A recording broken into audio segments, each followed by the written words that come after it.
మన ప్రభువైన యేసుక్రీస్తు అతి పరిశుద్ధ నామములో అందరికీ వందనములు. దేవుని వాక్యము ద్వితీయోపదేశ కాండము 33వ అధ్యాయము 27వ వచనము.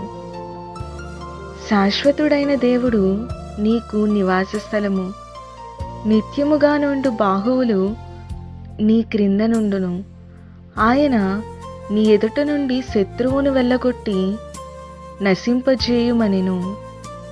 మరియు మలాకీ గ్రంథము 3వ అధ్యాయము 6వ వచనము. యెహోవానైన నేను మార్పులేని వాడను గనుక యాకోబు సంతతి వారైన మీరు లయము కాలేదు. మరియు మత్తయి సువార్త 5వ అధ్యాయము 48వ వచనము.